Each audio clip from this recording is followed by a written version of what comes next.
CSB is always right.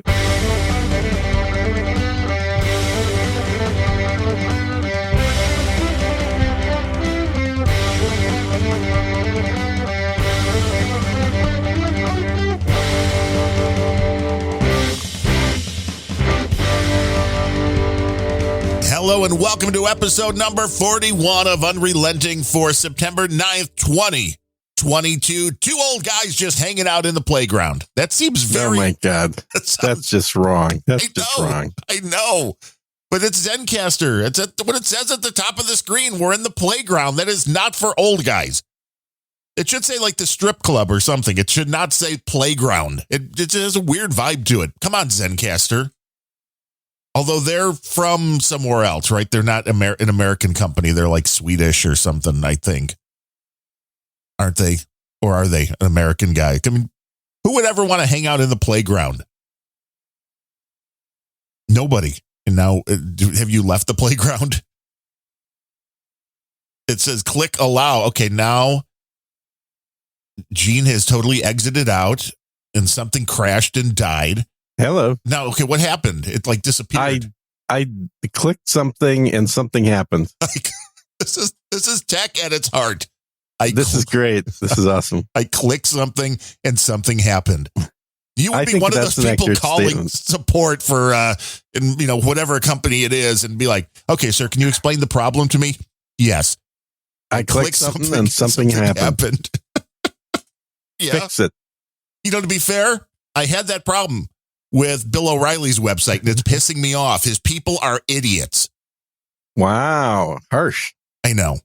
There is, on his website, which part of his thing is subscription-based to access his video program. And my parents like to watch him. And once the pandemic started, I start watching him because most other news sucks. And he's been okay, pretty good with a lot of stuff. But it was I just think it's the Irish bias in you. It very well could be. It very well could be. But we were coming up on the renewal time, and he's got a new book, which is coming out at the end of this month. And I'm like, okay, I want to make sure the renewal's going through, and I want to make sure we'll get the new book that's coming out, not the one that's currently there, because our renewal is right on about this time before the new book is coming out. Well, he's keeping the ghostwriters busy, isn't he? He is. He is pumping these things out as fast as he humanly can. But there is a link on his main webpage, once you're logged in, that says renew, I believe. Just one word, renew. Yep.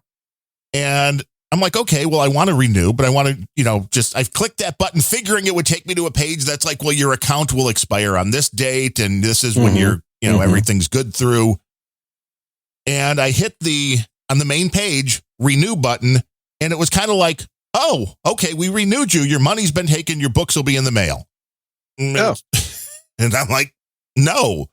Why did you give them their credit card?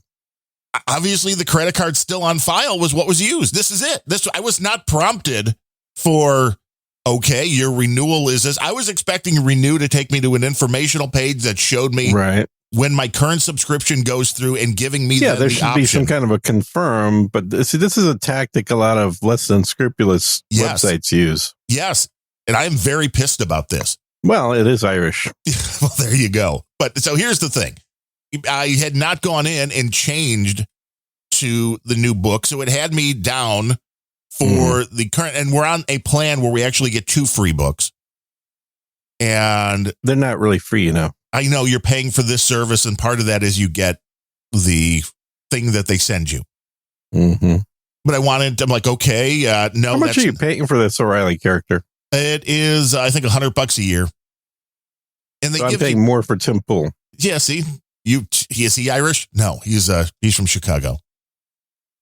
Well, that's exactly. He's from Chicago. He's not Irish. That's a bigger gangster than there. But so immediately when this happened, and this was over the holiday weekend, of course, like right at the start, like on Friday of last week. And I'm like, well, no, I immediately email and say, this is what happened to me. Your system sucks. Because it should never just say, okay, we've taken your money and processed this when somebody clicks a button on the main page. But I'm like, I do want to renew, but I just want to make sure that I get a copy of the new book and a copy of the new book on audio CD because they offer that as well. Well, they probably already sent you the old one, so. Well, no. I got a response back that said, oh, do you want to cancel your membership? Blah, blah, blah, blah, blah. And I'm like, then I responded to that with, obviously you don't even read what people send in. You know, they base it strictly on what you clicked that you had a problem with renewals. Mm-hmm. Because I'm like, that's not what I said. I specifically said, I want to renew, but I want to make sure I get the correct books. And I got a response back with, okay, we understand you want to renew, but you want the new book in book form and in audio CD form. And I said, yeah, great. And like 3 hours later, I got a confirmation that the old books have been shipped. And nice. I'm like, well, they'll catch that. They really can't be that stupid. But no, they showed up at my mom's house yesterday. Yeah. Mm-hmm. So now I had to go back and email them again, and we'll send you a sticker, you know, a thing to put back on the book so you can send them back on our dime, and then we'll send you the right one. So we'll see what happens with this next step. I want to see how many more steps this is going to be before this actually has a good or a bad end to the whole thing. But it's like, this is horrible customer. And it's funny because he bitches every now and then about companies that have done him wrong and how bad the customer service has been. And it's like, Bill, your people suck. As to get ahead of everything, as you may be aware of, I'm starting a prepping supply company. Yes, which means you know that you have to have somebody in place. And hopefully, unlike Bill's people, the one thing that annoys me the most are the form emails coming back to you that you don't have any idea if they actually read and comprehended what you sent. Yeah. So that's why I want to just make a quick announcement. So anybody that's going to be signing up during the beta here, keep in mind that I am the tech support and I'm not very good at my job. And so you're not very friendly.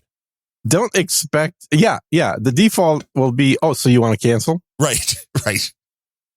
So if you send messages to support at the new website address, which hasn't been announced yet, keep in mind that I'm just as likely to block and kick you out as you are to cancel the membership.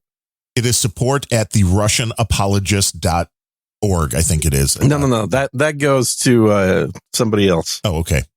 Yeah. But you have to, when you have any kind of with business, those domains. When you do any kind of business that you have money being involved. I should literally just forward support to CSB, to Poland. Here you go. Thank you. Can you write an AI to take care of this? And you know what? Maybe that's what O'Reilly's thing is. Maybe it's an AI because it certainly probably is. I'm sure it is. Yeah. But you have to have some kind of support ready, and people and I think I'm better than most people because I have worked retail and I understand that things take time. I'm not one of these people that are like, if there was a problem with something, that I'm going to send an email and complain, and like 10 minutes later, I haven't gotten a response yet. I mean, I get it could take a day or two. And if it's not something that is immediate, then I usually will go with the email route rather than trying to go phone support or anything like that. But people are a little less understanding. I mean, especially after the COVID thing, people seem to have gotten way crankier for some reason, maybe being locked down and not having sunlight. Not having sunlight makes a difference. It turns your skin white. Yeah, well, I've heard that. Yeah. I'm Irish, so I'm a very white to begin with. The sun is a big evil death ray, just throwing down luckily you don't cancer. have to worry about it in Ireland. That's true. Very little sunshine in Ireland. No. Lots of green, though. Yes, of course, the only time I've spent in Ireland, which was like 2 weeks back in 2009, it was in the 80s, which was very weird. That is weird. When I was in Ireland, it was in the 70s. Which would be nice. Nice and cool. Little I meant the 1970s. Well, yeah, you're old. Very old. But it was very pretty. And I lived on, I think for the first 3 or 4 days, we pretty much just lived on Murphy's. Stout. Yes. Gets you going. It's chewable. You're either a Murphy's guy or a Guinness guy. I tried both. I kind of like Guinness, but yeah, it could just be in the DNA. It's kind of like the whiskeys. I don't mind Guinness. When I first got there, I ordered Guinness, but then people kind of chuckled, and I realized that I'm ordering the wrong thing. Well, what was very weird was going into, I mean, there are a couple of different classifications, like any city. In Ireland, we found that if you went into the touristy bars, of course, you know what you're going to get. Mm-hmm. But if you go into the not so touristy, off the beaten path pub, people were drinking like Bud Light, which was very weird to me. It's like, why would you drink that? You have much better beer available here. Why do you want Bud Light? I guess they're trying to lose weight. Maybe. Could be. Because I think that the Murphy's and the Guinness is about 400 calories per glass. It's like a meal, yeah. Yeah. That is the base you get before you start doing before you start the whiskey. You need a good base. Uh-huh. Here in America, people are like, no, let's get a big plate of nachos or something. In Ireland, they're like, let's throw back a couple Murphy's or Guinness and then get to the whiskey. Mm-hmm. That way the base spreads it out. Yeah, it's a good time, though. I wouldn't mind going back to Ireland after it becomes part of Russia. Well, that would be better than being part of the British colonies. Well, I'm sure the Irish would agree with that. Yeah. Give Ireland back to the Irish. It's a very weird thing. I mean, of course, when we were there, I already saw some memes about Irish people asking whether the Queen remembered to give them their land back in her will. That would be nice. Mm-hmm. When we went, the troubles were at a low point. That there really was no going through checkpoints or anything to get from Northern Ireland to Ireland. So I mean, it seemed like a united country, although it was not. It is not. Yeah, it's been under occupation for hundreds of years. But nobody talks about that. Everybody wants to talk about Ukraine. I do. I've talked about it 4 times on Sir Gene Speaks. It's a topic people should be talking about. What's going on in Africa, people should be talking about, but nobody really seems to. That's not making the nightly news. It's very interesting, the narrative that's being pushed to you, that with all of the crap going on in the world, this Trump stuff, again, taking front page news is laughable. The latest, of course, being, oh no, there's more documents still. Yeah, I don't really pay attention to that. It's nuts. It's what the focus is on when real bad stuff is going on. Like all of your freedoms being taken away, like you had in Texas there a little bit with the your thermostat being taken over. Latest in Switzerland. Did you see Switzerland? No, what happened in Switzerland? Well, because of Big Bad Vlad. Of course, this is all Vlad's fault. This is all. Oh yeah. Well, naturally, he runs Europe. Is what I can tell. Yes, it's all because of the Russian. This is the energy crisis going on. If you live in Switzerland and you overheat your homes this winter, and by overheating your home, they mean if you bring more your than home 70. 19 degrees Celsius, which is 66 degrees. 66. Yeah, Fahrenheit. Yeah. If you heat your house in Switzerland this winter to over 66 degrees Fahrenheit, 19 degrees Celsius, you will face huge fines and up to 3 years in prison if caught. Well, now, is the prison heated? Probably not at all. I don't know. I'm sure it's amazing. I mean, these are the people that Europeans elected. I just have to look at it and shake my head and go, these are the true representatives of the will of the European people. They want to be serfs again. Europe clearly has a very strong desire to devolve back to the Dark Ages. Because otherwise, why would they be electing politicians that will bring them to the Dark Ages? We're electing them in the United States, too. Well, we that's a separate conversation. Yes. But in Europe, I can't think of a single country, maybe other than Serbia. Other than Serbia, I don't think there are any countries that are pushing back against this whole, like, we have to do whatever anything, everything and anything, will do whatever it takes for the sake of Ukraine. When did Ukraine dominate and rule all of Europe to be able to force Europe to completely go back to the dark ages, to get rid of their car industries, to get rid of their food industries, to get rid of all their major exports in order to do what? To make sure Zelensky has money enough to buy yet another house? Well, somewhere outside of Europe? Yeah, I don't think this is even anything to do with that. This is the will of the people. This is every single European head of state is in line with this. So I can't imagine that the Europeans don't want this. I think this is exactly what Europeans want. Well, I think they want the Dark Ages back, and they want to be treated as serfs. Well, they're buying into this Green New Deal stuff, and that's where this is all based in. This is has nothing to do with Ukraine or Russia. This is just the latest excuse to be like, oh, no, we need to manage our resources better. Mm-hmm. And it's interesting because this isn't just But they also can't plant food. Well, that's true, too. There are anti-food laws coming on the books as well because you're creating too much, evil gases like carbon dioxide, the very thing that plants utilize. But this is the way this is being put into being. They're saying you can't heat your house over a certain temperature, which makes no sense. As Mutter in the Troll Room pointed out, trollroom.io, when we do these shows live.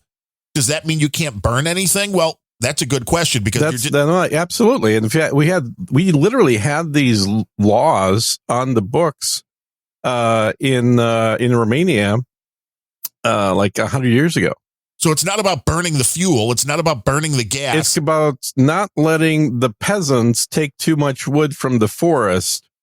Let them just sit and wear more clothes rather than deforest the royal woods. I mean, this is literally it's a lie. The European mentality.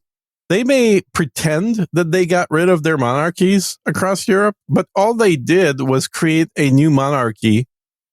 And they're happy to bend over and take a beating from those monarchs and give their wives before marriage, prima nocte, before they have a chance to actually have sex with their wife. This is a complete reversion of Europe back to the feudal ages. Well, it's insane. It is insane. It is absolutely insane. I mean, this is coming here into the United States. You're seeing it. You saw it firsthand because you saw your electric company. I've been around long enough to see it happen on both continents multiple times. And gas. They're both doing the same thing. They're monitoring what you're using, and they're like, hey, get on our plan where we can regulate how much you use. You can't get off of it is the issue, too. This is I already, sent in my notice to opt out of this government control of my thermostat, and they're doing it again. Like once they know you have one of these thermostats, they just get in there and tweak it. Now, when will it be the point where you won't be able to go back to an old-fashioned non-Wi-Fi, non-smart thermostat? Probably within a couple of years. I don't doubt that you will be mandated. If you want power to continue coming to your home, you have to have one of these thermostats that they can control. Absolutely. Yeah. Which, as I think I pointed out last week, it's going to make those portable air conditioners very, very in demand. Those will be illegal soon. Oh, I think they will be, yeah. The ones that you can just plug into a normal AC outlet.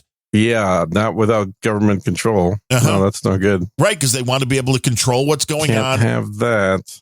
And this is outside of that. I want to go back to Europe, though. So, the topic of, I've seen this title, this caption brought up quite often recently, is that Russia is blackmailing Europe through energy. Russia is using energy in its war with Europe. Hold up. Was it not Europe that used sanctions which is controlling trade and forbidding trade, like 6 months ago. Yeah. On thousands and thousands of different products. Was it not Europe that said that European companies need to leave Russia and not do business with them? Yeah. So I mean, hey, you can't even get Netflix in Russia. Well, I'm sure you can't get a lot of things, but Netflix isn't European. But you can't get most European things in Russia because Russia was sanctioned. And Russia didn't sanction back by cutting off gas immediately, which is something I probably would have done was if I was running the country. Well, you wait till the winter when they really need the gas. Oh man, did you see that video? But okay, so to finish the thought, the idea that you can't point a finger and Russia says Russia is using trade to blackmail Europe on something Europe needs when Europe completely way ahead of time, 6 months ago, decided to stop trade with Russia on literally everything. Right. That was except for the things that Europe wants. Right. That was their playbook. Their playbook was like, yeah, we'll tell you what we're going to sell and not sell and buy and not buy. And that means thousands of products are now gone. You can't trade them. Russia can't get diapers? Too bad. Fuck Russia. Oh, but we want our energy. Oh, no, don't cut our gas off. We'll start a war if you cut our energy off. Fuck the EU. I mean, they had to see it, what was coming. No, they're idiots. They didn't see it coming. See, that's sad because I would think you would see that. You're like, well, wow.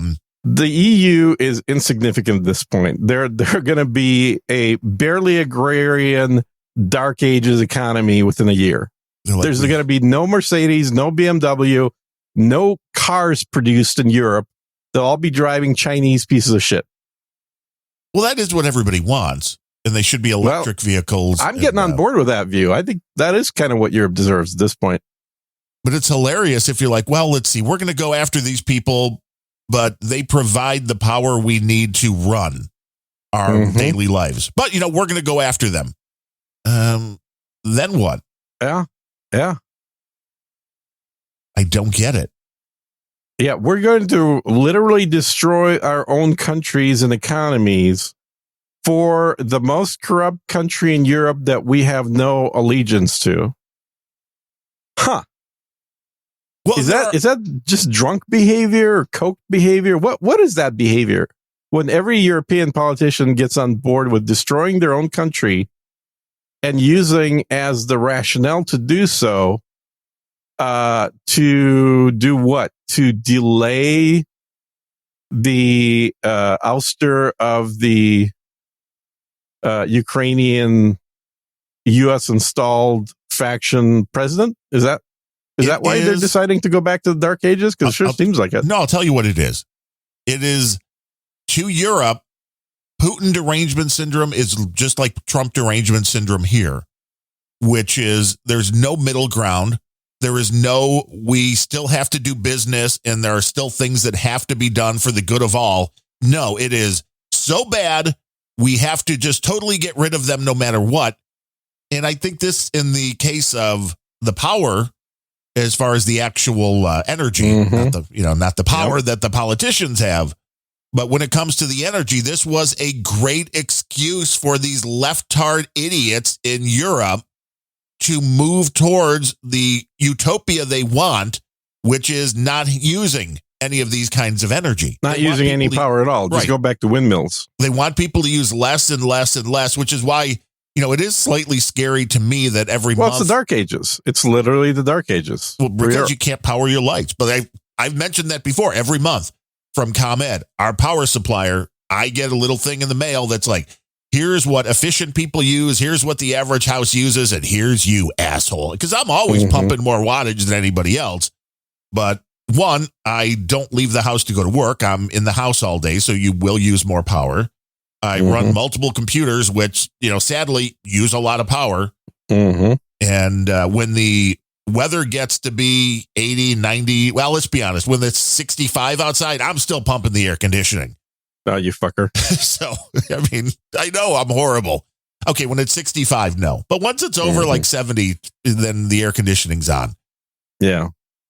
Dude, 75 is a cool day in Texas. So Yeah, well, I'm sure it is, but there's also one of these, and we've tested this out, and I know I've got air purifiers in every room as well. I mean, I don't really have issues much at all with the allergens. The wife does. And you'll notice, even if it gets to be a cool day and you open up all the windows, yeah, that's great. It's energy efficient. But then all of a sudden, her allergies kick in. And it might be cheaper just to do a Wi-Fi upgrade than to fix the allergies. That's often the case, I think you found out. But it depends on, it all depends on the divorce. It depends on a few things. Yes, yes. There's a checklist you need to follow.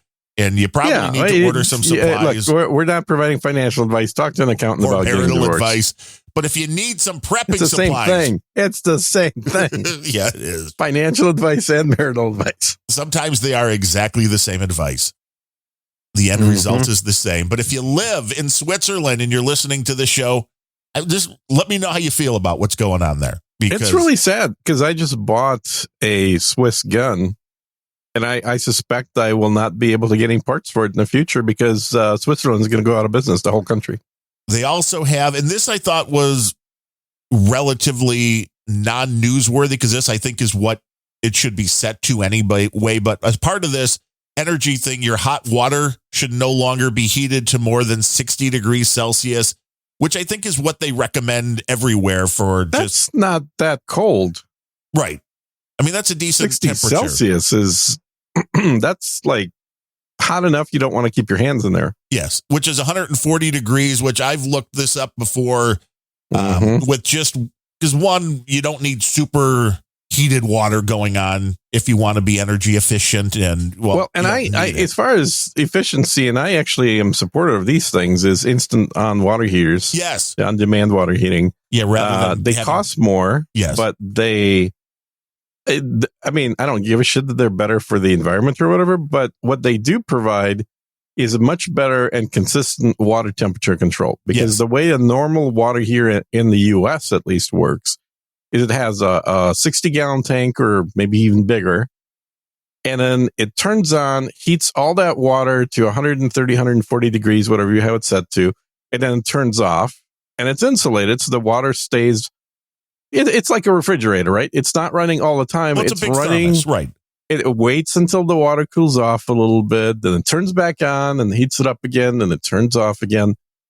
And so what happens when you actually start using a lot of water, like you're doing laundry and you want to take a shower at the same time, you got dishwasher running and everything? Well, it drains that water relatively fast, and then that water is replaced by cold water, which then starts to get heated. But your temperature of the water is constantly decreasing as you're using the water with one of these water heaters. Correct. With a constant water heater, that temperature is the same. It's always heated to the same temperature. Yes. And I've been looking at this because it's about that time. We've been in this house now for like 14 or 15 years, and the water heater has not been replaced. So I know it's time. Oh, yeah. That thing, if that blows, you're not going to enjoy it. No, which is why it would be a little bit proactive and get this thing done. And I was looking at those. Yeah. The instantaneous ones are a much cooler way, much hotter way to go, I would guess. Yeah. Now, there is one downside, is if you're living in California or someplace where they do rolling blackouts, like Austin. Hot shower if the power's out. Yeah, there's no hot shower if the electricity goes out. That's the downside for sure. But you have to, that was the one thing. Yeah. You see every now and then cases of Legionnaires popping up. And a lot of times it's like people are going crazy. And this is where the government's going, which is why I was kind of curious what this temperature was. And it makes sense that they're still allowing you to get up to 140 degrees, because if you're down to like 120, Legionnaires and other stuff can grow in the water. So you need it to be hot enough for that not to happen. But, if eventually a government will be like, oh, no, you really shouldn't heat your water over 100 degrees because why would you need that? And then people will die. Yeah. Yeah. Why? What? Technically speaking, nobody takes a shower at 140 degrees. No, you just need the water warm enough in the tank so it can't grow the bad stuff. I remember when I was living in Costa Rica, the there was instant on water heaters there, but boy, if you could get electrocuted every time you took a shower. Yeah, because that's how they work. You just touch the wires and it was great. Pretty much. They had literally a visible gas flame that was lit by an electrical spark that was at the top of the shower. So effectively, they have, imagine a pipe that just has a little curlicue in it. And right next to the curlicue is another pipe that's coming in with gas from a propane tank. And then there's a bare electrical wire running to it. That's kind of what it looked like. And then you hit a button and you turn the knob on the gas, on the propane. It kicks in, spark lights the flame. And then your water coming in, which is cold water. There's only cold water coming into the house. But that cold water right before the shower head is warmed slightly by the gas flame. So it's on demand. It's instant on. Uh-huh. But boy, you always felt like, man, I could get an electric shock from this shit. You got water, electricity, and propane all in one place. That is a great mixture. If one doesn't get you, the other will. Oh, something will get you free. You might explode. You might burn up. But again, I mean, this is where you're going, because once the government says you can't have hot showers, people are going to find a way to make it happen. Mm-hmm. Although 3 years in prison, can you imagine being the first person that they showed up at your house and were like, "Oh, yeah, you have too much firewood burning in the fireplace." Uh-huh. Oh, this is a 3-year term for you in prison. You turned up your thermostat instead of 66 degrees Fahrenheit. You were up to 67. Oh, that's 3 years in prison. It's coming. Yeah. It is coming, and it has nothing to do The new world order with energy being in short supply, because that is something that can be fixed. Well, I should say English with a German accent is just screams evil dictator, doesn't it? Well, it takes you back to the Hitler era. It takes you to, I mean, I always go right to either, it's classic television. It's either Hogan's Heroes and Schultz and Colonel Klink, or it is Get Smart with the chaos guy, the doctor from Love Boat. And wow, are we old? The doctor from Love Boat. Yes, the Love Boat. Yeah, let's go back to the 60s and 70s television for references that nobody understands who's any younger than we are. But it was so much better television. Oh, my God. It really was. It really was. Siegfried on Get Smart was a great character. He was a very good foil for Max. Well, the beauty of that, and I know this was idiotic comedy television, but when they ran into their known enemies, they talked cordially.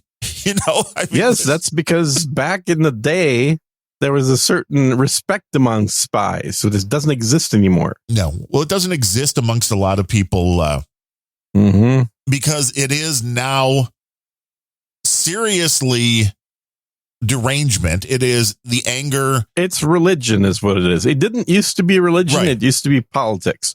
Now politics has become religion. And this is a learning experience for me, because as an atheist, I've always sort of assumed that people would grow out of religion once you get some intellect going. But what I have to admit is that a forced lack of religion, like a forced atheism, if you will, which is very much the case in Europe. There's very little religion in Europe. There may be little pockets here and there in Italy and Ireland. But for the most part, Europeans don't really practice religion the way it is in America. But I think what happens is that need for a religious, a mystical kind of explanation of the world has existed in humans for literally thousands of years. 6,000 years, which is the age of the Earth, apparently. And And so there is a deep psychological, maybe I should do this in a German accent. There is a deep psychological need, you see, in humans to have a religion. I don't know, but that comes off more as Dr. Ruth than anything else, yeah. I think. Yeah, I was expecting you to start telling us about dildos and Yeah, right. and for people that don't know, Dr. Ruth was a AM talk radio sex therapist person.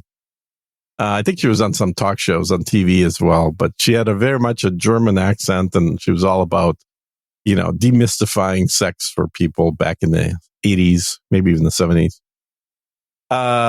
But yeah, the idea that what's happened, I think, in Europe, very much in the green movement, but in other aspects as well, is that a lot of what really should be a purely political conversation has turned into a religious battle.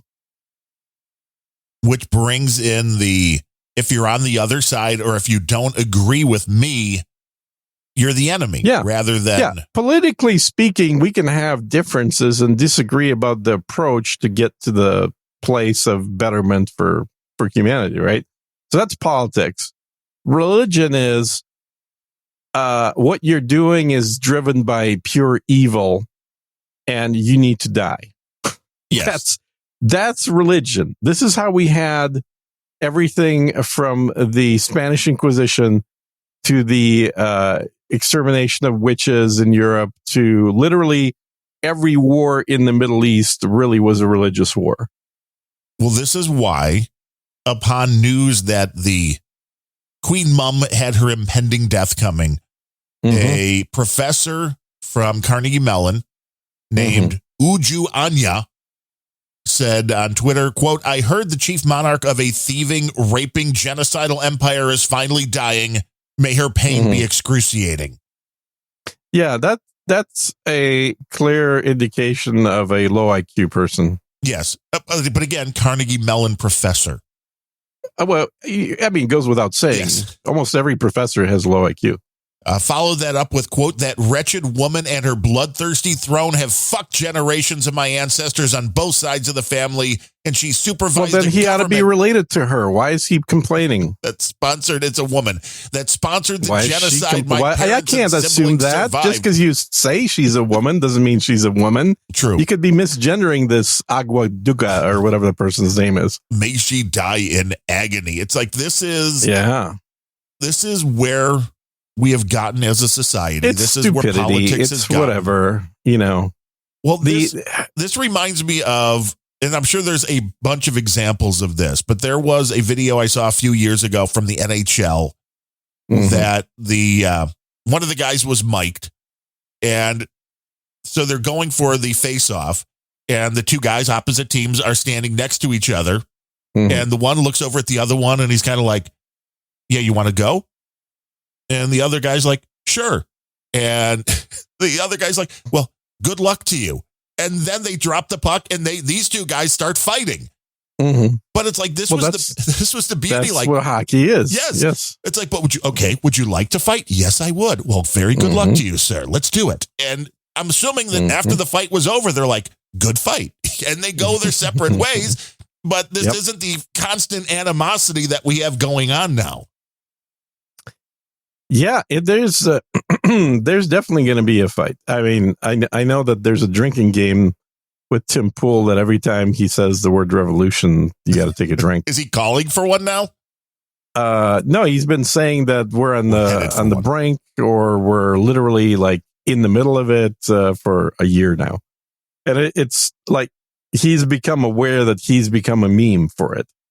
So I think it's definitely the case, and it's mostly for the same reason, is that I think a lot of people, predominantly on the left, which is because they tend to be the less religious of the two sides, that they have now created or inherited or assumed or whatever this new religion, this religion of the anti-MAGA, of the it's a combination of Green New Deal along with white guilt, along with a bunch of other things that are the holy books of this religion.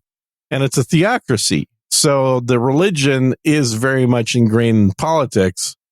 And some people will even say that it's not a religion, but it is. I mean, if you look at the way that a religion versus a political movement actually behaves, what you do see is that it is very much a religion. And Antifa is very much the, I guess, depending on which side you look at it, either the Crusaders or the Assassins Guild of that religion, the protectors of the faith. They will show up, and incidentally, they're getting more and more armed as well. Antifa is showing up with a lot more guns now. They're not throwing bricks anymore. They're shooting bullets. Whenever there's an event that they believe is, a holy event in their religion, which could be like a big, kid-friendly, drag show, for example. That's a holy event in the religion of Antifa. In that, there's a variety of events. It's not just that, obviously, but at this point, this is, these are people that are committed enough and willing enough to be martyrs. And there really isn't anything like that on the other side, which is why the other side's losing. Right, because it is a religion in the aspect, especially that they believe in things that aren't proven. They believe in a religion will beat out a political movement every single time, unless the political movement adopts some of the practices of the religious fanatics. Right, it's the whole concept of emotional bias as opposed to reason bias. Once you get somebody's emotions, you can get them to do a lot more. There's only one thing you need with emotions. There's only one thing that you need to get to. And that is a willingness for the person to see the movement as having a greater value than them themselves individually. And it's all that Trump is bad, and they keep trying to prove it. They never can, but it doesn't matter because it's not about it's not about getting to the truth. It is not about finding actual evidence because it's about the show. In the eyes of that religion, of the leftist religion, or cult, as some people call it, there's really no real difference between a cult and a religion. It's like, who writes the history? The victor writes the history. Who gets to be a cult? Well, it's a minority religion. Who used to be a cult? Christianity used to be a cult. And then it grew enough and it got adopted by a Roman emperor and it became a religion. So religion, cult, the only thing that's different is the size of it and the, how big is it in relation to other religions or cults in the area. But what they're doing is working quite well. They don't care about Trump. Trump is a useful example that they can utilize it's a rallying to demonstrate why they're right. It's a rallying point because all they have to say is, look at these crazy, insane conservatives. They know just as much as we do about all the evil things Trump has done, and yet they're still willing to put him up on the platform. In their eyes, in the eyes of these lefties, in their religion, the conservatives wanting to run Trump again is kind of like them coming down from the mountain as Moses with the 10 Commandments, and the conservatives are wanting to still worship a bull. Well, the people on the left really believe in the guilty if you are accused rather than guilty, unless you're black or gay, or even better, both. Because equity. Yeah, that's the only thing that makes sense. Intersectionality, I think you meant. I think anybody that can look at what's going on in this country since Joe Biden took office and go, yeah, the Democrats are doing a great job. Mhm. I don't think they're rational because I don't think they're looking at what's been going on. I mean, I think it's a very telling stat that the amount of migrants that have died trying to cross the border Mhm. this year, well over 2 times what it was when Trump left. Mhm. But I don't. do you, I'm not sure what that tells us, though. well, what that tells us is that these policies, they don't care about the people coming in. Mm. Joe Biden doesn't care about the migrants coming in. I mean, they want to all point the finger at the Republican lawmakers in Texas that are sending these migrants to other cities and states and be like, oh, they're using Yeah, them as political that's a pawns. misstatement. They're not sending anybody. They're providing free transportation and asking people if they'd like to go somewhere. Yes. And do you know what they did once they got to Chicago? What? They sent them to a rich suburb. Oh, that's awesome. Yeah, outside of Cook County.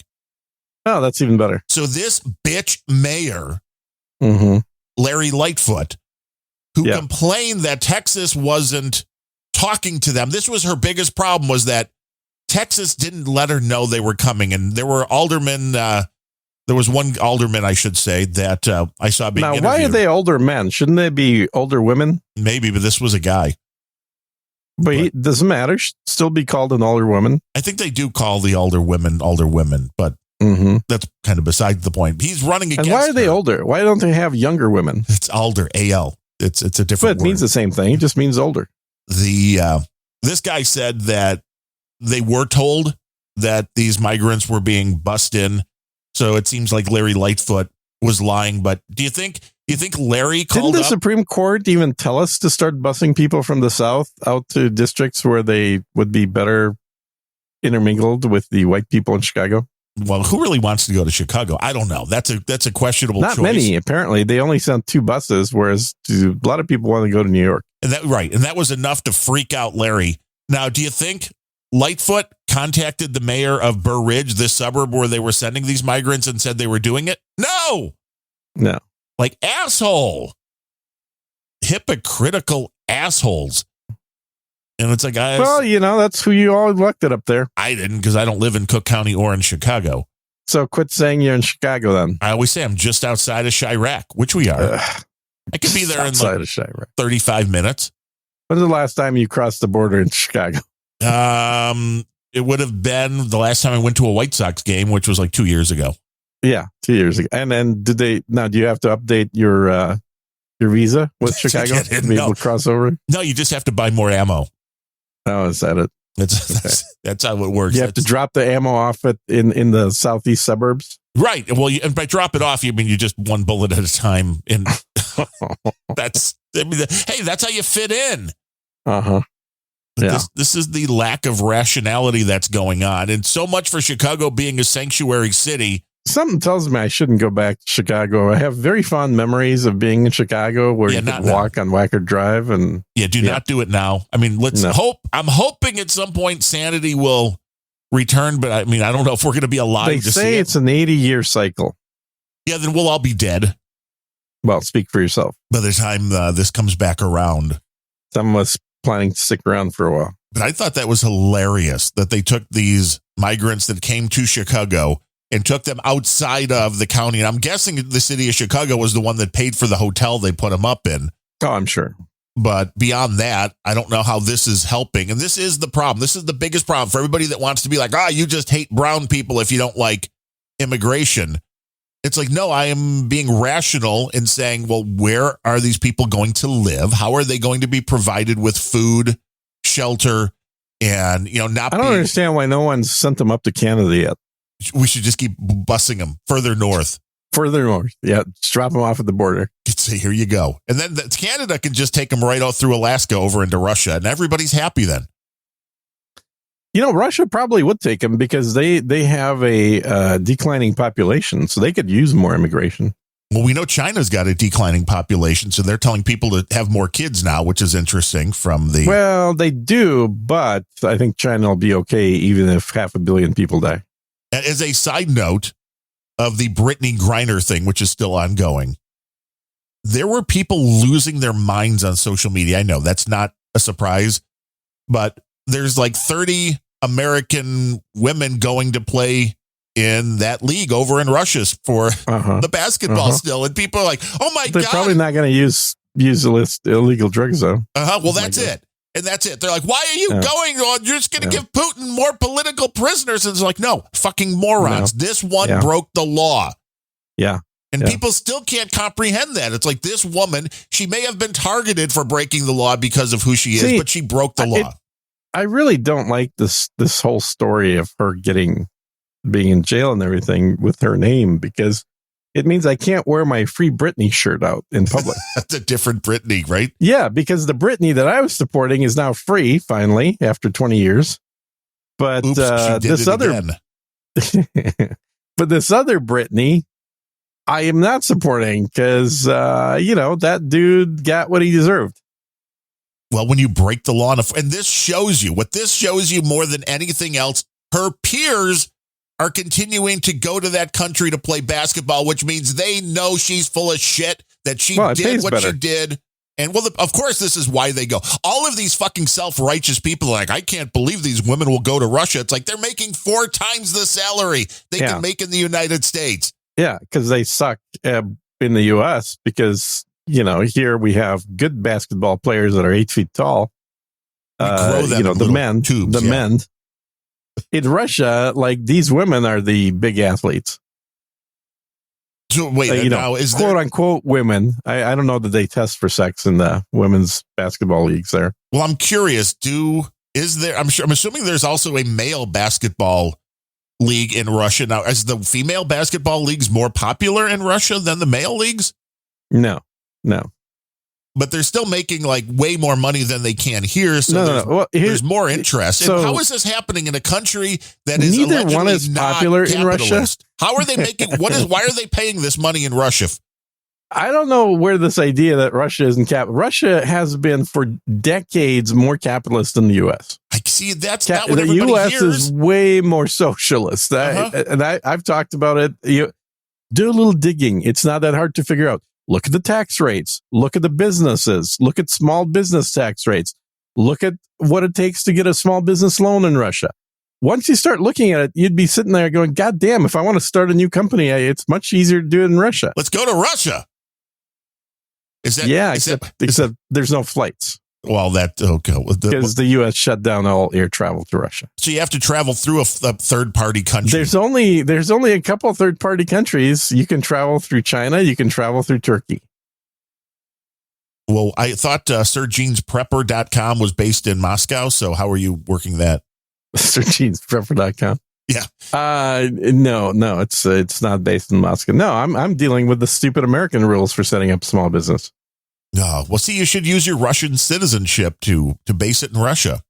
I don't have a Russian citizenship. It's just a big lie. Everybody keeps saying, not everybody. Comic strip blogger keeps saying that, you can, if you have, and I know Ireland, there was something like this. If you could prove that your grandparents or one of your grandparents was from Ireland, country, they would pretty much just give you a citizenship. I mean, maybe there's European countries the same way. It's pretty hard to get a Russian citizenship, actually.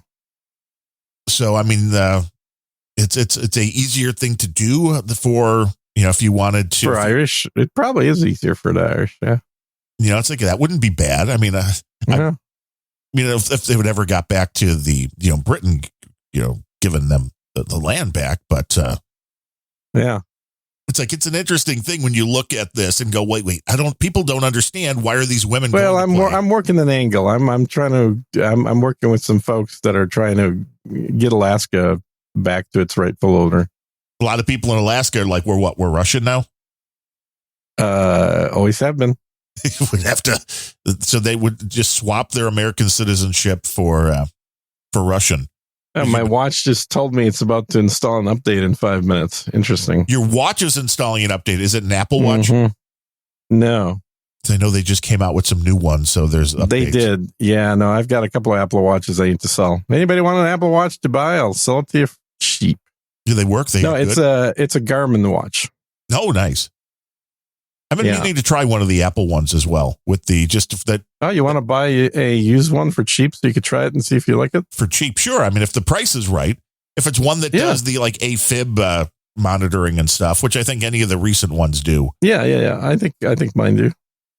You should have like a whole swap meet on. Let's talk afterwards, dude. If I was less lazy, there's tons of stuff I have in my garage and elsewhere in the house that I just don't use. That's still worth money. Well, yeah, like the first time that I think we spoke, you were trying to sell microphones that were very expensive for like nothing.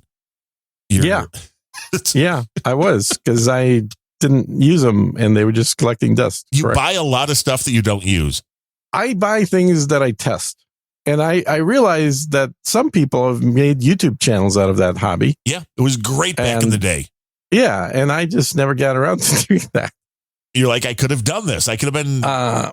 So I quite often I will test. In fact, I will tell you that I am in the process of testing a few rifles right now. Oh, I saw the Adidas picture. That was cool. Was that not a coolest gun ever? That was definitely a Russian mobster rifle.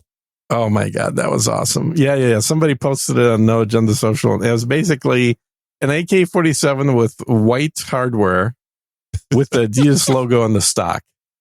I mean, I'm like, dude, that totally matches my white Adidas tracksuit. You would have to go to the range and take like a video. Wearing that, wearing the tracksuit and shooting the gun with the Adidas logo. And yeah. Do you have a matching like white Range Rover you can go into? I have a white Grand Cherokee. I don't have a white Range Rover. That's close enough. But of course it's white. Yeah. With an Adidas logo in the back. Yeah. As one would also have, right? Well, why would you not have an Adidas logo on the back of your white vehicle? And was it Adidas? I think was the first company or the one that rejected Michael Jordan. I think was maybe Adidas. Was it? And then Nike. He ended up working out the deal with them. With the Nikes, the slave labor, Chinese child labor slaves. Yeah, the NBA does not like to talk about all that stuff. It's funny because the history of Nike, and I heard it from the horse's mouth from the guy that started it. Can't remember his name off the top of my head, but he gave a commencement speech at a graduation of one of my friends. And he talked about starting Nike. And the whole idea of Nike was that he thought that Adidas track shoes were too expensive. And so he was a track guy, track and field runner, skinny dude. And he wanted to not have to pay as much money for shoes because apparently when you're a track person, you go through shoes, like you actually wear them out. So you need to buy more shoes on a regular basis. I don't know. So he decided that he could try and come up with a better design for the track shoes and get those done in Japan and save a bunch of money, which took him a while, took him a few years, but and some partners, but eventually he did do that. I can't remember. Is it Mike Knight or something is the guy's name? I can't remember his name off the top of my head. I'm sure somebody knows who the founder of Nike is. Well, I mean, I think it's probably pretty easy just to type in founder. Yeah, probably. I'm just too lazy to do Phil Knight. Phil Knight. Yeah, Phil Knight. So I heard directly the story from Phil. And, they started off by basically making cheap shoes using super cheap labor in Japan. And then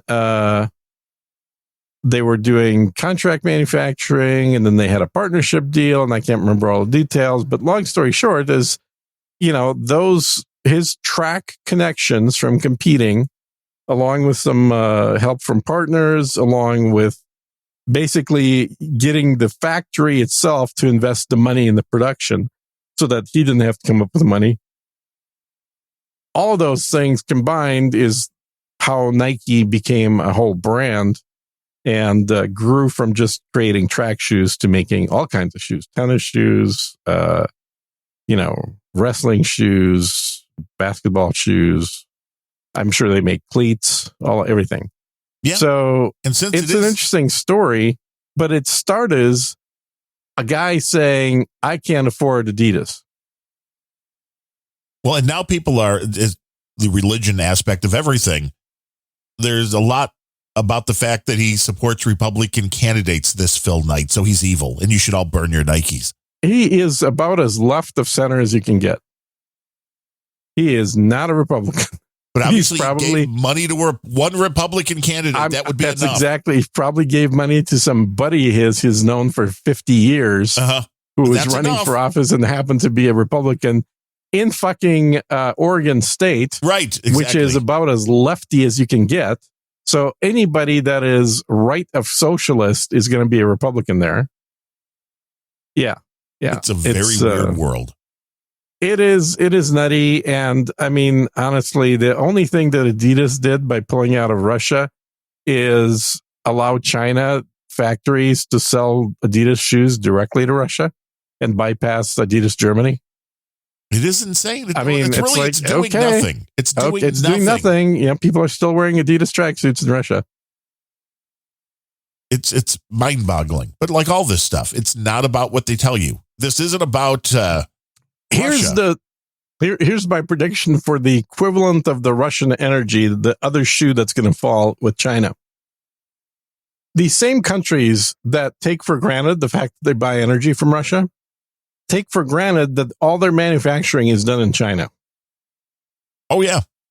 And boy, are we going to hear the same stories that when they decide to, to sanction China, that they're going to be shocked that, well, wait, does that mean China is going to shut down factories that we own in China? They can't do that just because we're sanctioning them. That doesn't give them the right to no longer make products for our companies. You're insane. You can't expect to shut down trade unilaterally with somebody, but keep the 3 or 4 products that you still want moving. When you don't ask them, hey, Russia, would you like us to pull out McDonald's out of your country or not? Is that something you guys want or not?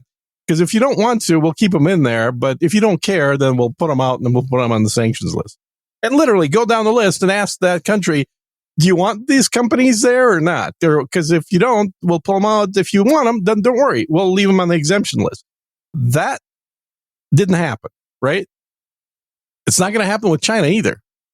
Well, and this China thing's going to come to a head sooner rather than later. It is. It's definitely going to happen during Biden's term. That's for sure. Well, did you hear the latest from the Biden administration? There is now being talked about. It's going through Congress of a $1 billion sale of arms to Taiwan. Yeah. 60 anti-ship missiles, 100 air-to-air missiles. They're definitely on a roll to sell all kinds of stuff from U.S. military manufacturing base to every country in the world that'll buy it. They're desperate because a lot of large countries like India, for example, have canceled their orders with U.S. Military manufacturers and then put in orders with Russian ones because they're not idiots. They're watching what's happening in Ukraine and they're like, we want these weapons, the ones that are winning, not the ones that are losing. Well, China has said if this $1 billion sale of arms to Taiwan goes through, they will do something. What that is, we're not really sure, but is this really the fight you want to poke at this time? This goes right down the line of Pelosi going to Taiwan. Yeah, didn't Clancy have a book called The Bear and the Dragon or something? He's got so many, it's hard to keep track. He does well, and not necessarily all written by him either, but I vaguely recall something, a title like that, because, obviously Russia's the bear and China's the dragon. But there's intelligent U.S. foreign strategy was to keep Russia and China antagonized against each other. That was the smart play. That's what they should have kept doing. Instead of making them be fast friends? The dumb play is to force them to become friends, whether they want to or not, because the U.S. is putting pressure through Europe on everybody to put them in the same kind of negative box. It is idiotic. And somebody actually calculated the percentage. So, when Biden does his speeches about, the world is going to isolate Russia. Do you know what that world that he's talking about means, what that represents? To him, the EU. It is 18% of the earth. That is the percentage of the population that lives in countries that have embargoes against Russia. 18%. That's the impact. That's what the U.S., the idiots in the U.S. that think that the world is the U.S. with this little sidekick called Europe. Well, if you don't think this is news going for to you. start a war, The U.S. is tiny. I just don't understand this because you see what's going on with the United States continuing to provide arms and money to Ukraine. It is basically a war by proxy. We've talked about that. Yeah, absolutely. Providing $1 billion to Taiwan is basically the U.S. saying to China, come on, let's go to war. Yeah, but, the U.S. was at war with China in Vietnam. It hasn't been that long. It's been 50 years, right? 60 years. But the U.S. has been in the war with China. Those US were has never more been localized, though. But it's the same thing. yeah. I mean, it was a proxy war for China. China wasn't sending Chinese troops in. They only sent, training personnel, kind of like U.S. is sending training personnel to Ukraine, not actual fighters. Quotes around all of that. But for the U.S., it was a real war because the U.S. Was sending actual American troops to die in Vietnam. So, it's. I think if you want to look at it purely from the what's going to impact us the most or the least politically, like if I was working in the Biden White House, and I'm going to have to take a shower just after saying that. But let's say I was working there, and then the question came at the Biden White House in your white Adidas tracksuit. Correct, in my white Adidas tracksuit, and if I was with a white Adidas AK strapped to my back, yes, General G, yeah, Generalissimo. Come on, man. So if that was the case. And somebody said, well, we've done the math and we think that if we can get Russia into a multi-year war, they will go bankrupt and we will completely be able to take over them and put our own people in. So the real question is, how do we get them into a multi-year war? We tried this with Afghanistan. It didn't work. They pulled out.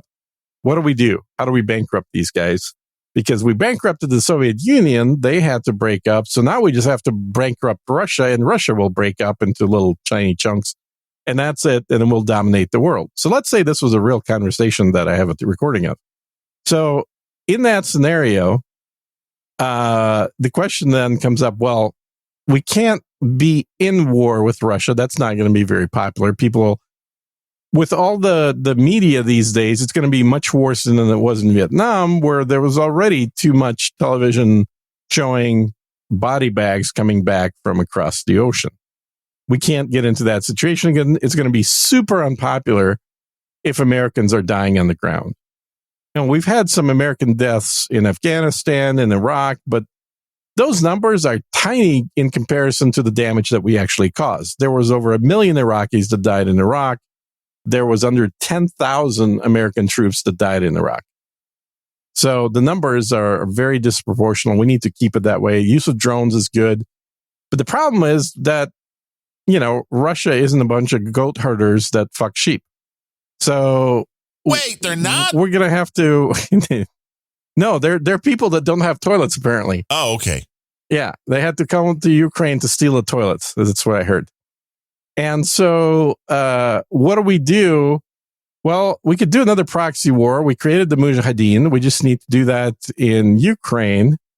Because, what happened in Afghanistan when the Soviet Union was there is the Mujahideen was able to utilize weapons that were paid for by Americans to create enough enough losses for the Russian troops to make that an unpopular thing, and therefore to to be able to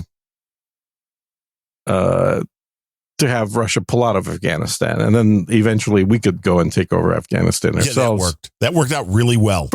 And then after 20 years, pull out and leave them everything, literally billions of dollars worth of equipment. Like that wasn't intentional. I mean, again, this to me is kind of like, we're encouraging this war between Ukraine and Russia, and then we're going to force Russia to turn off the energy just at the same time that these leftists, when I say we, have for the last 10, 20 years been trying to get everybody to use less energy because we're all going to die. Global warming, climate change. Yeah. This is why this is happening. It has nothing I don't think to do it's with about energy. Else.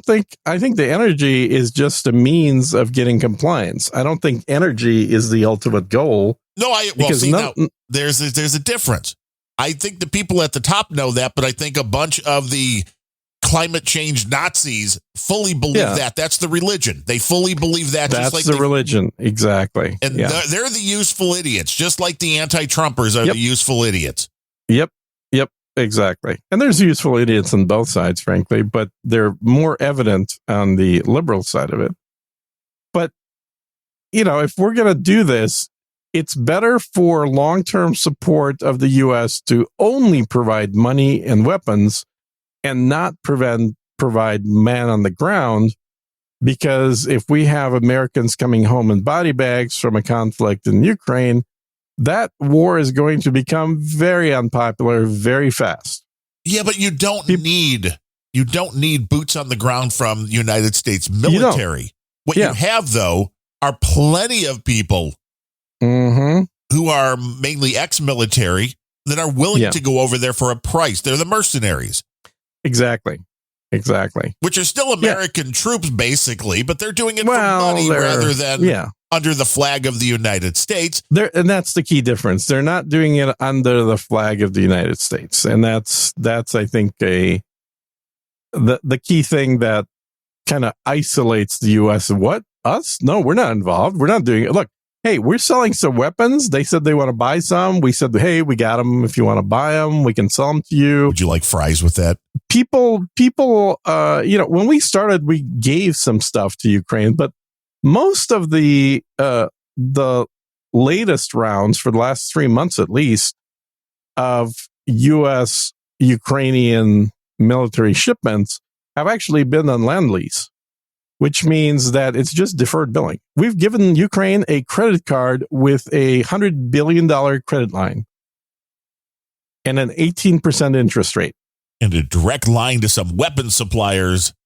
Well, yeah, of course. But, I mean, the point is, the money that is being spent by the U.S. tax dollars isn't actually going to Ukraine. Most of it isn't. Some of it is. Some of it is that literally cash being flown on military planes to Ukraine to provide financial compensation for the continuance of the war.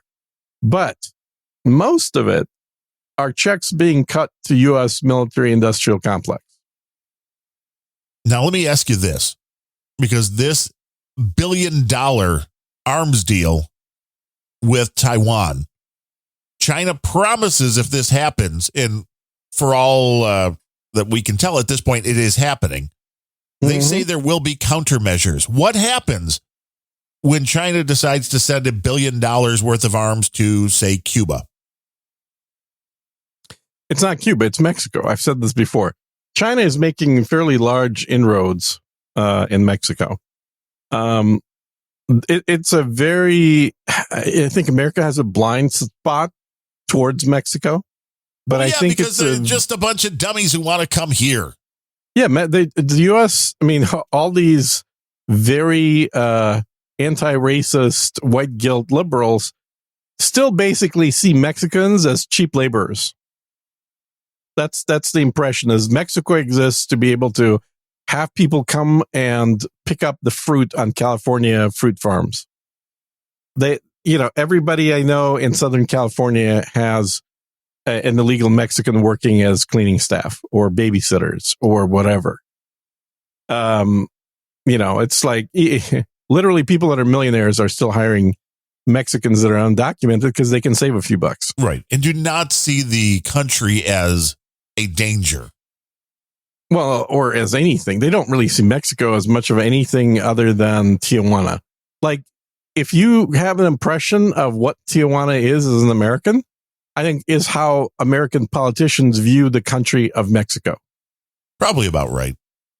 It is right. It's absolutely. That's the impression they have. They don't see it as a what used to be the largest empire in North America, in any of the Americas for that matter. You know, the Aztec and the Mayan empires were unparalleled in this hemisphere. They built buildings that were barely smaller than what the Egyptians did. They had a calendar that was more accurate than calendars used in the West. So you believe that they're close enough with China at this point that maybe China relocates some, missile sites to the border of Mexico?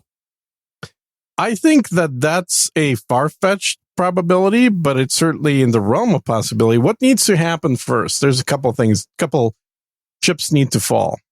Well, the first one is there needs to be some event that is triggered that makes America do something that Mexico really dislikes.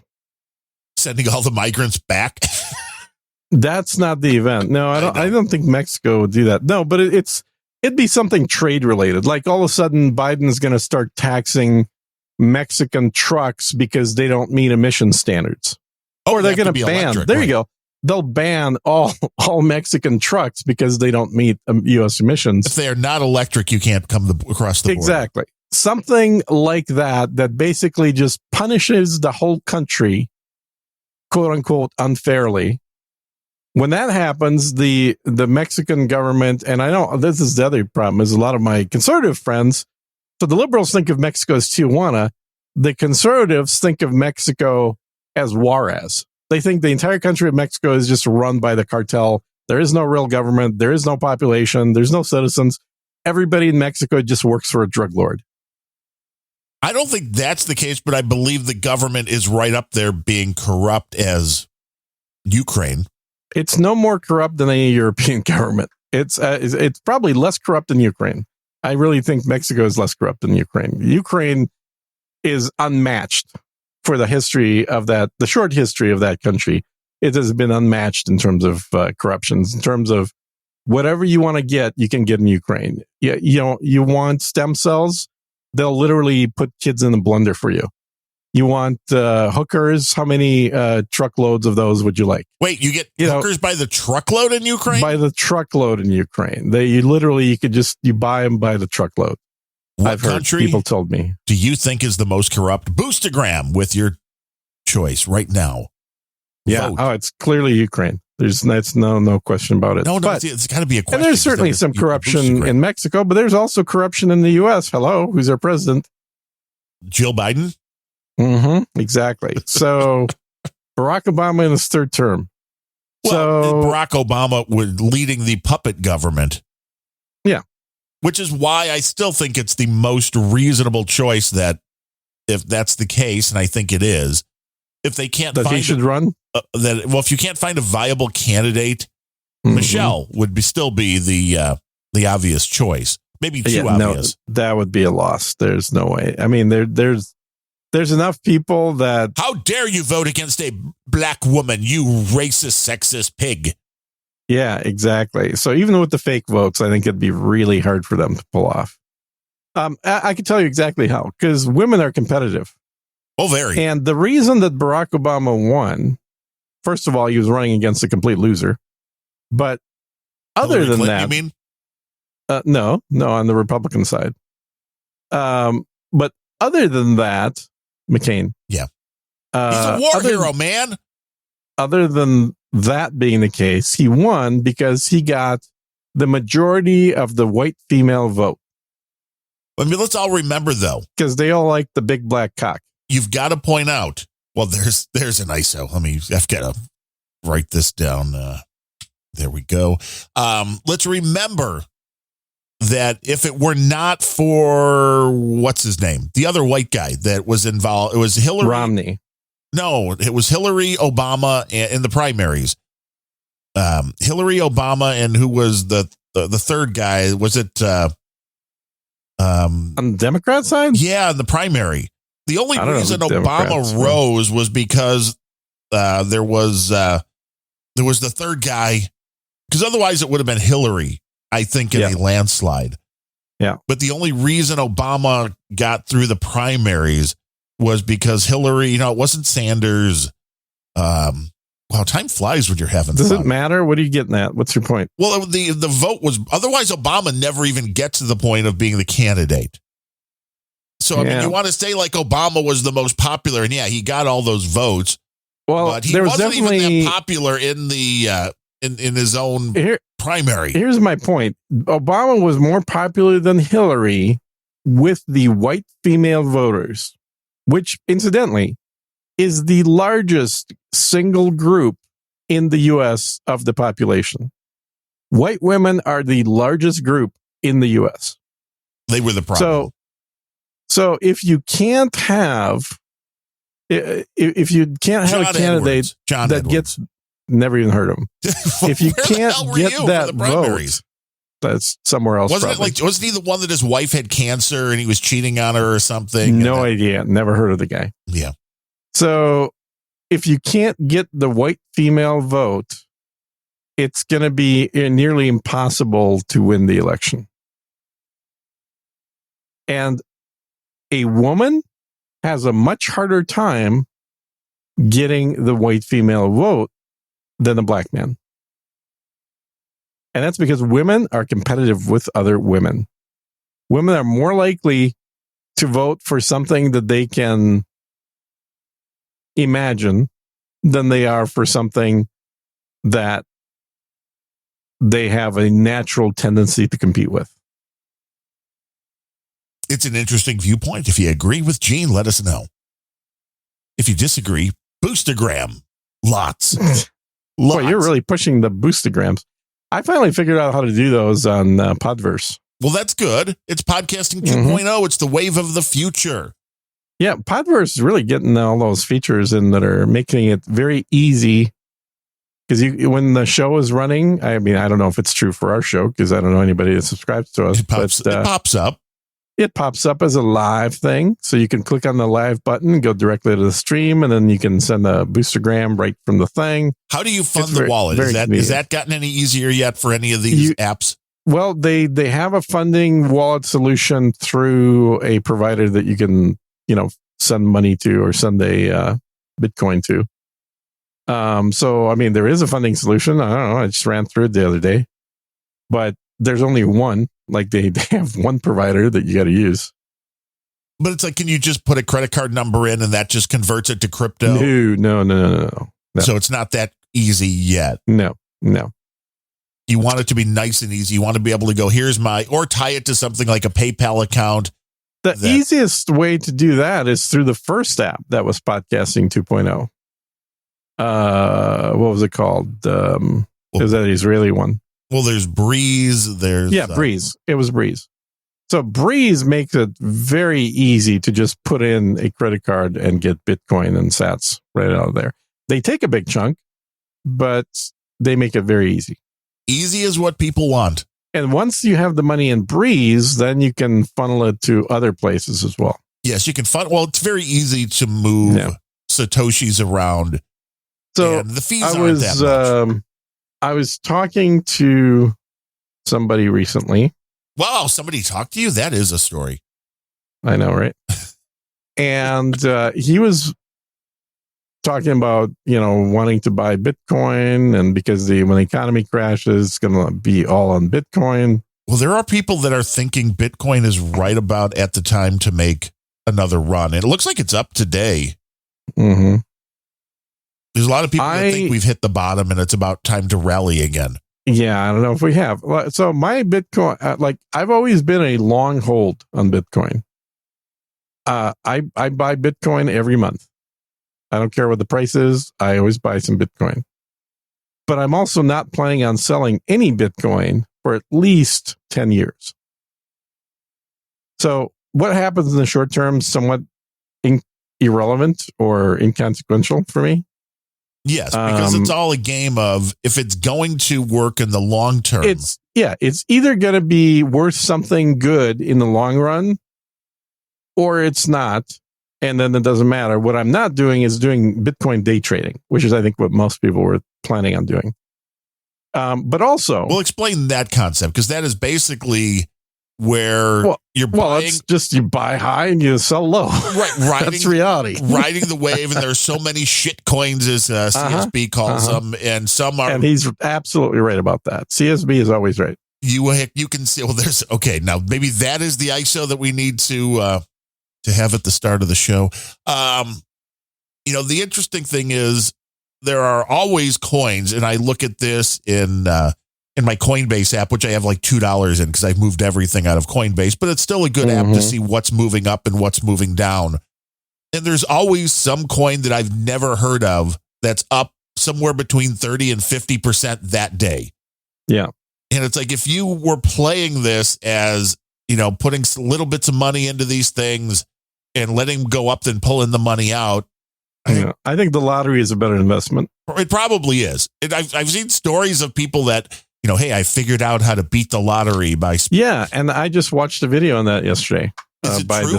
Do you believe by it? the Spiffing Brit. Yes. He had a couple that he talked about that made 27 million off the lottery, which was very good. By being consistent, like they were buying like $10,000 worth of tickets every time. And like, how often were they doing this? Every week. $10,000 every week. Yeah. And that first 10,000, what turned into what? You actually made money? 27 million. Yeah. For how long did that take, there's a strategy, and it only works in a few lotteries, not like every lottery. Is it not like scratchers? Powerball. Are these more than some lotteries had rules which could be mathematically calculated to actually provide an edge to the player rather than the house. Which that's the problem with Vegas is everything is weighted towards the house. Except for poker, yeah. Right, because you're going head to head with somebody else. Yeah, I mean, there's a buy-in and the house is basically paid for the salary of the person dealing. And maybe a little bit to the casino for the rental of the table. But basically, you're playing against other humans, not against the house. But anyway, back to this thing. So 27 million over 10-year period, I believe they made. And it was all little small bits here and there.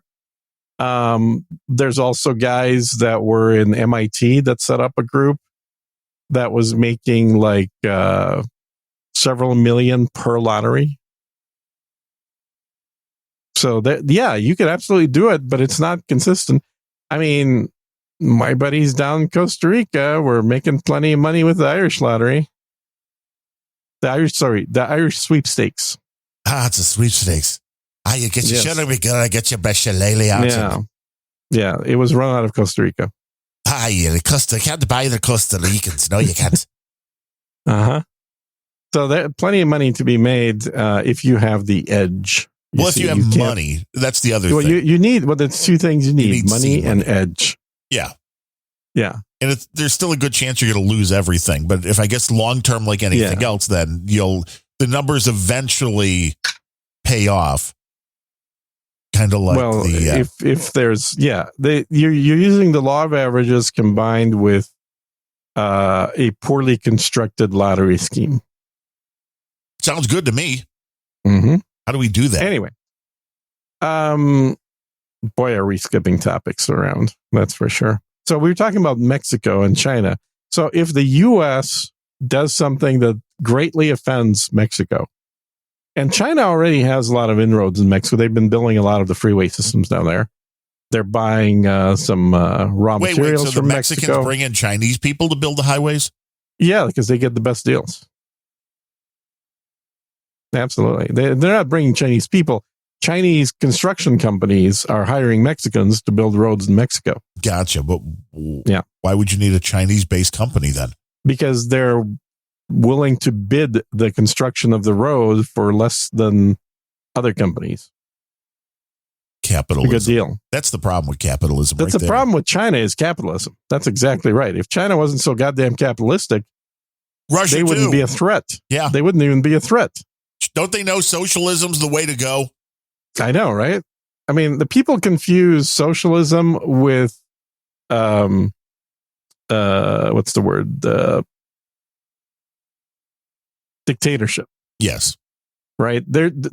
People seem to forget that one isn't the other. They can both be true, or only one of those can be true. And China, I think, is absolutely a dictatorship, but I don't think it's particularly communist and barely socialist. Well, no, their whole bit is bringing in revenue everything's produced there for a reason.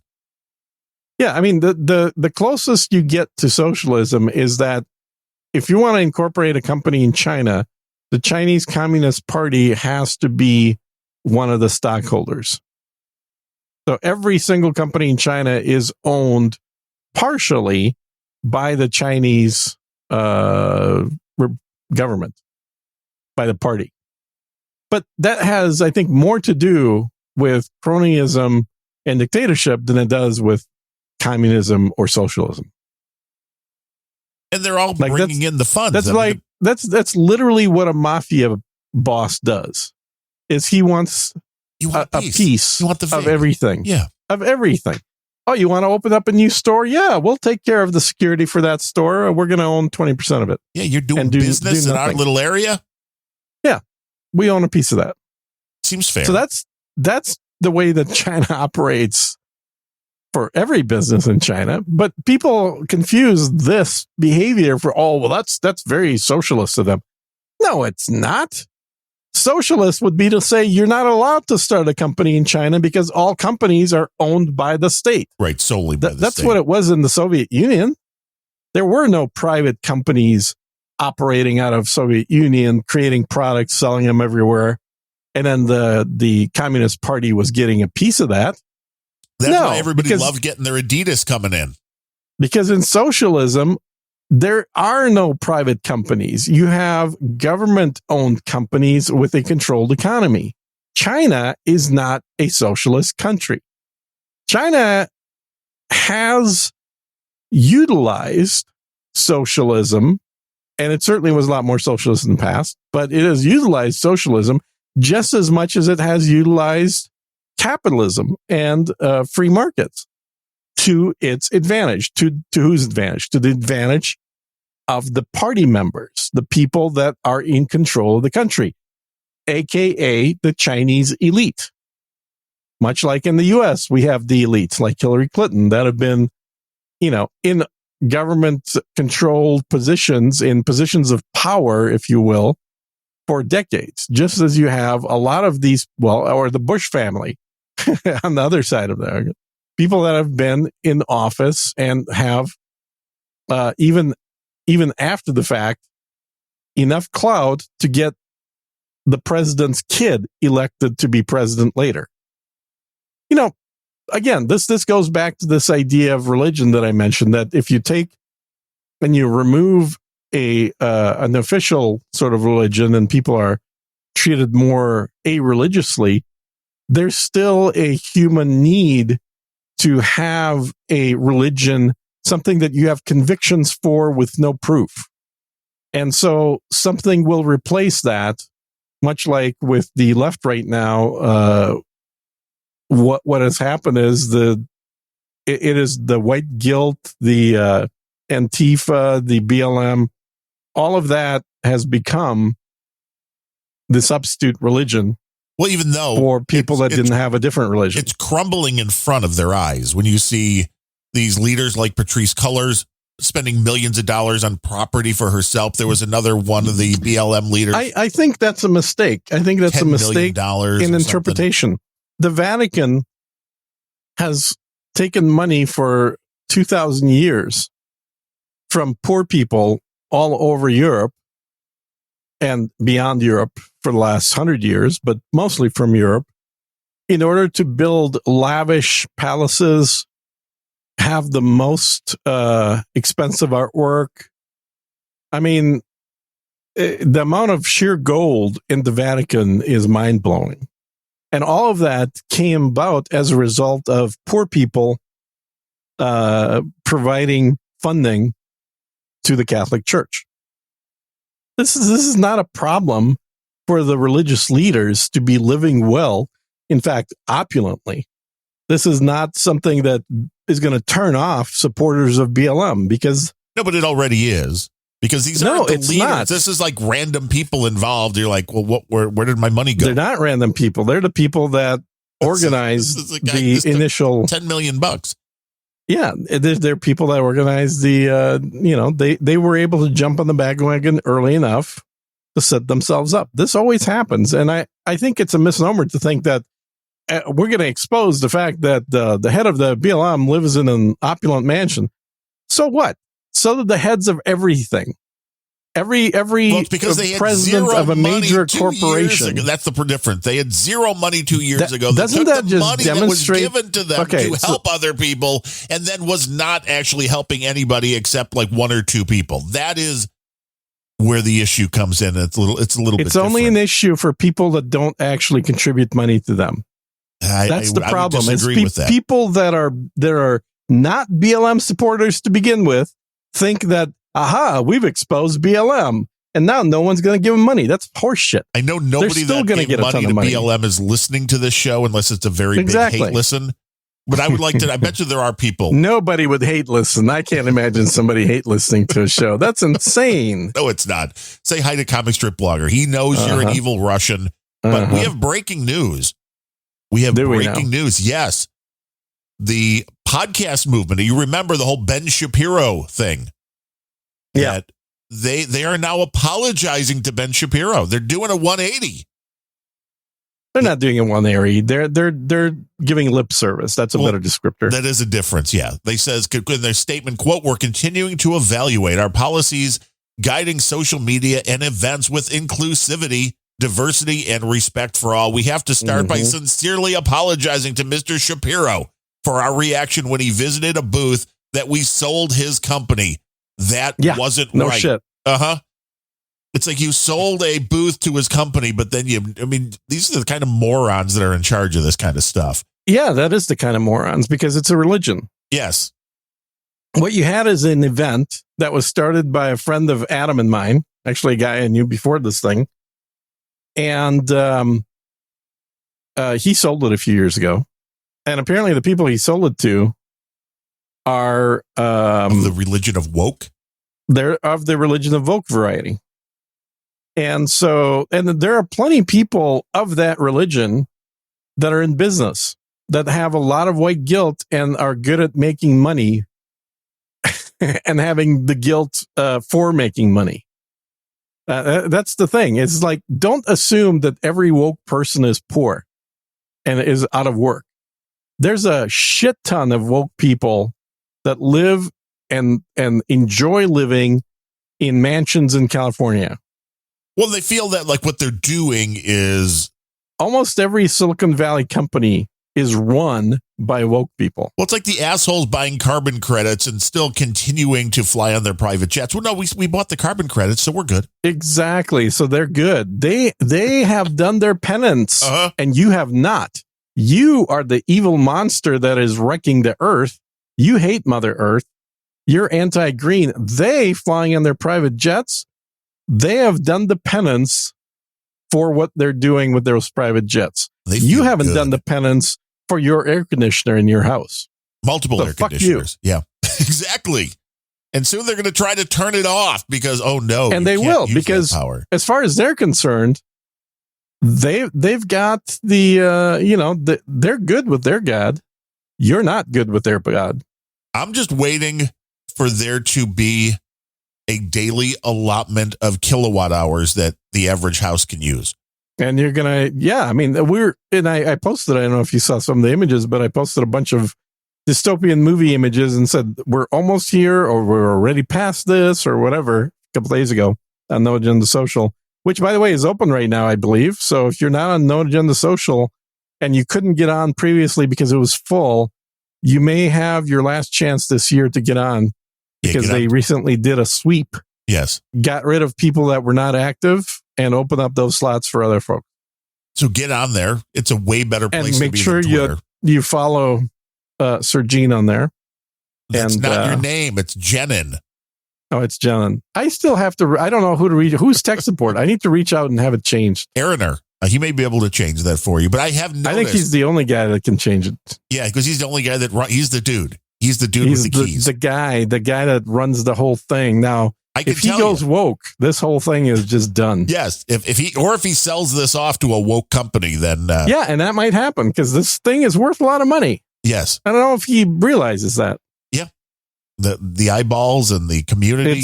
It's probably one of the. Well, for sure, it is absolutely the most active Mastodon link, Mastodon community, whatever they're called, Mastodon server thing, outside of the manga porn community. Those guys are the most active people on Mastodon. There's nobody that's more active than people that like to draw little cartoons of Japanese girls. Those people are in a variety of clothed and unclothed variety of styles. But I could tell when they opened up the gates again and were letting people back in because all of a sudden there was a ton more people following me. And I was like, thank you. Dude, I got 100 people in one day. Woo! Yeah, right? Well, until they listen to you, and then they're like, well, no, we got to get out of here, man. This guy's scary. I have zero attrition rate. Zero attrition rate. Nobody drops once they start following. Once you go Gene, you never that go whole back. Button is hidden. It's right. Exactly. Uh-huh. Once you're in, you're in. And we actually have a couple of people who have donated for today's show. See, these are clearly not people listening to the show. Well, see, they are. Because first is Josh Mandel. You've heard that name before. Yeah, what is that? Josh coming in with $12.34, 1, 2, 3, 4. And the note he included was, for unrelenting, damn it, Gene, take the money. That was the comment. So listening, just ignoring you and defying you. So thank you, Josh. I mean, I don't understand these people like Josh and CSB that just don't listen to what I'm saying when I say don't send the money. Just send the water and the blankets. I have plenty of water. And they keep listening. Johnny Hipwell from Canada. I mean, if you think America's in bad shape. That's true. Canada is in worse shape. Coming in with 333 in honor of number 40, Unrelenting Writer's Block. Oh, what an episode that was. And that's it. This is a value for value show. Obviously, we're not putting a lot of value out there. Value. Well, but I mean, I'd say 2 donations from the 5 people listening is not bad at all. That is a very good percentage. Because according to the poll that was on the No Agenda Social, it sounded like you were that's all there was. It's about five listeners to this show. The least favorite co-host I've done a show with. Yeah, exactly. I don't know why. But unrelenting.show/donate if you want to take part in this value for value movement. Or get yourself a new podcast app at newpodcastapps.com and stream some Satoshis. Help support the shows, all the shows. Stream those bits, stream those bytes. And I still think there's a little problem with getting people quickly onto there. They want to be able to get something like a podcast app, just be able to throw a PayPal link into it or something, or a credit card, and then just have it work. And we're getting there, but it'll be a while. We're getting there, but the U.S. government has made it more difficult for people to do not just individual to individual transactions. Like if you want to run something that has PayPal, or not PayPal, but it has a Bitcoin available to the general public, the amount of regulations now from the U.S. government is pretty huge to be able to do it. Yes, I've added because they want to track everything. They will literally require you as the provider of that service to have to require your customers to send in your photo ID held up in front of your face, much like you're appearing in a porn movie to verify your age. Right. The same kind of process. They want to know your social security number. They want to know all this information. And the first adopters, maybe this isn't always going to be the case, but the first adopters with Bitcoin were very much people that didn't want to share their social security number or the image of their driver's license. Right, they were more privacy oriented. Right. But that's not the point. The point that if you want to be doing Bitcoin these days and you want to, what you're describing, make it easy. Make it easy to be able to get Bitcoin and start sending Satoshis. then privacy has to not be a major concern to you because Correct. all Bitcoin transactions are tracked. Correct. All this stuff is tracked. And sats, incidentally, Satoshis on the Lightning Network are not, well, they may be tracked, but they're not particularly tracked. More importantly, they're non-guaranteed because it's a beta platform. Right. You can lose subject to a full loss of money at any time if there's a hiccup on the network. Which is why I just added Monero to my portfolio here. So we can. You've always had Monero. Well. What are you lying about? It's the first time somebody actually sent a donation in Monero, $33. Oh, they sent yeah. Because you've been doing Monero though forever. You've talked about it years ago. Cardano. That was Cardano. Oh, God damn it! You're right.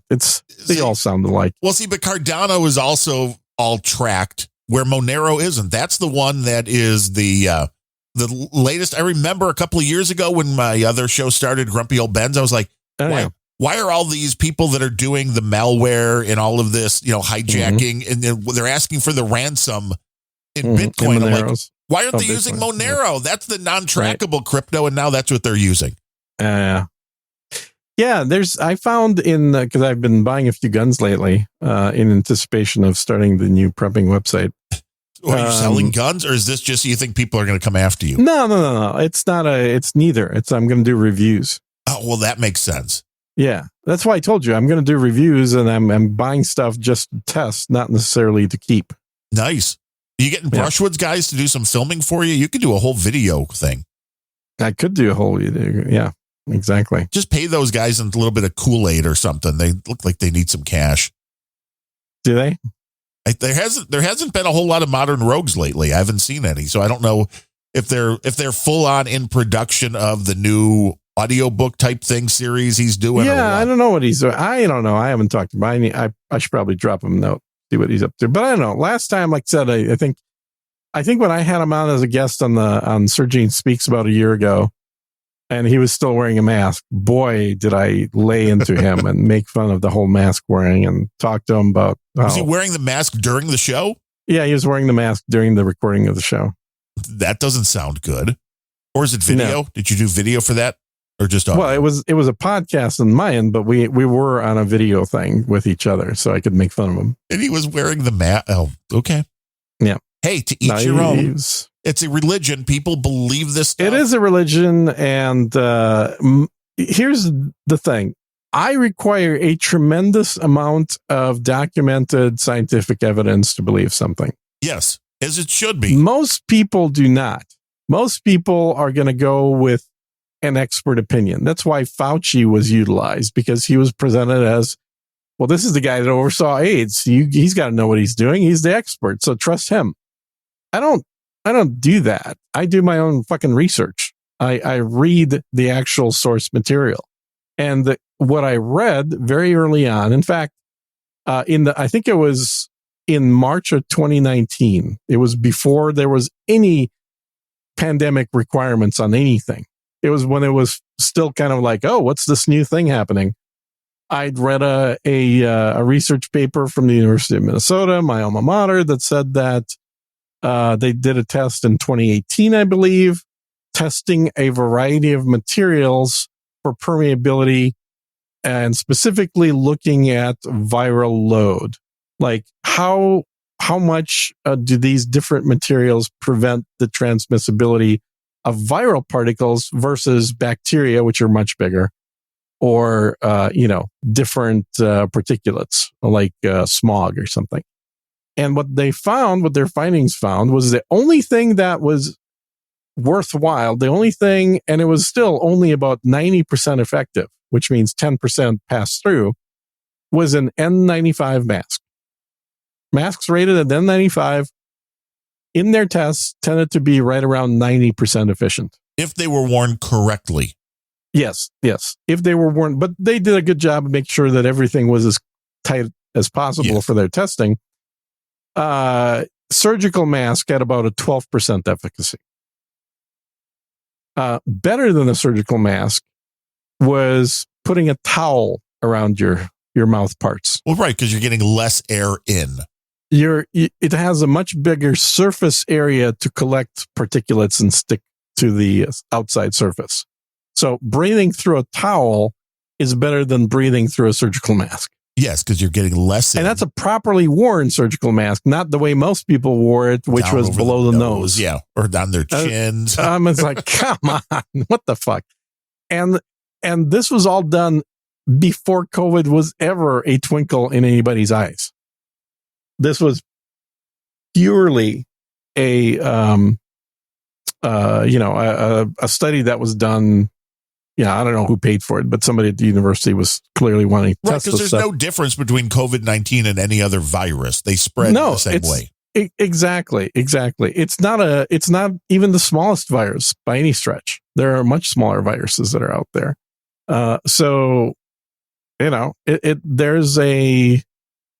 When you have studies that show that wearing anything outside of an N95 is in the margin of error, it's negligible in the prevention of the spread. Because even the N95s, now I'm not talking about KN95s, that's different standard, but N95s,